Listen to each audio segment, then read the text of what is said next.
So a big dream that I've always had was to rent a chopper at night and shoot New York from the sky, and it's really hard to do. So let's talk a little bit about the camera gear that I use. I shot this mainly with the Sony A7S, which is a 12 million pixel camera, and was known to be like a very low ISO. Now a lot of Sonys now are still very low ISO, and for this you really have to have like a Nikon, one of the latest Canon and Nikon. They're really good on low ISO, and let me just show you some of the settings. So I was shooting at 1/80th of a second because I wanted to get, not too much movement because the chopper was moving. I was shooting through a window, which was kind of cool because the window was very clean and you can hardly tell. I was really surprised by that. And 2.8, I was shooting at 2.8 with my 35 millimeter, which is, I love that lens because I was at 2.8. And 2.8 is not really a problem. You can think, oh, but I'm going to get a shallow depth of field.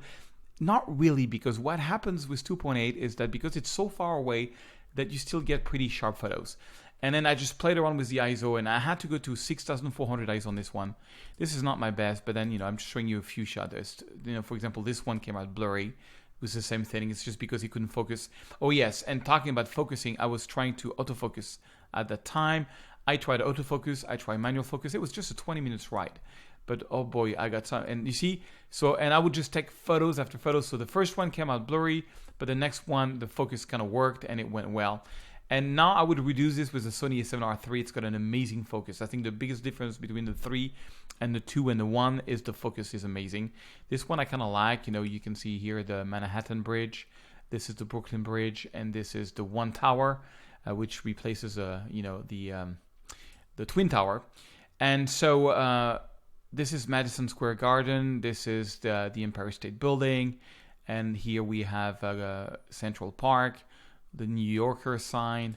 And I think the one I ended up wanting to be in my book is this one, because look at this. This one, I was getting blurry shots, so I boosted up to 8,000 ISO and 100th of a second. And that ended up to be the best quality. I mean, yes, it's very noisy, but look how sharp it is.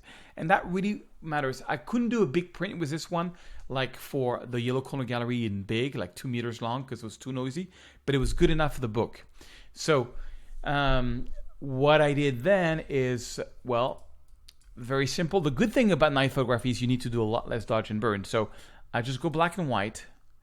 And then, but you see, it's all kind of the same thing. So I'm going to open up the shadows, bring down the highlights. Now, when it comes to night photography, I don't think I'm going to bring down the highlights that much. I'm going to do my black. Hold on the Option key. You want to make sure you don't get too much black, a little bit of black.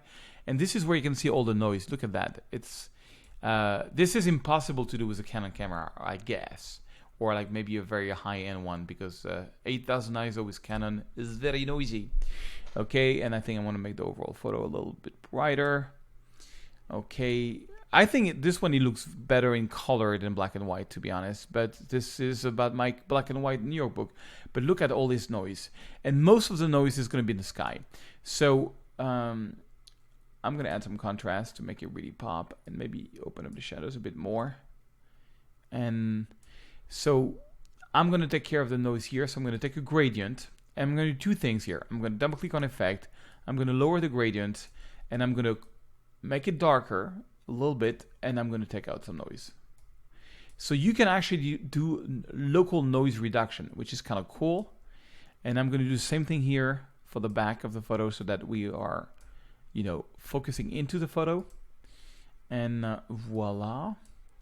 Now, for the overall look of the photo, you have to go, I'm going to add clarity. Clarity does it really helped a lot to make everything kind of pop, and that kind of worked really well. And then I'm going to go down to the famous detail section. And I mean, a lot of noise. So when you have a lot of noise, I have this formula where I do sort of like 40 noise reduction and about 60 of sharpening. I'm always making sure that basically sharpening plus noise reduction equals to 100, and of course masking around 50 because you don't want to sharpen the sky and bring back some noise. Okay, and the last thing that I did on this one was very simple. I just take a brush, added a bit of light, and especially a lot of minus clarity. And I wanted to make some, like the Madison Square Garden, I wanted to make it glow and, maybe add some glow here and in these streets here. What it does, it just adds a bit of glow, and I think glow works great on this. And check it out, before the brush stroke, after the brush stroke. Just wanted to make some glow, and voila. So very simple, very straightforward kind of retouching.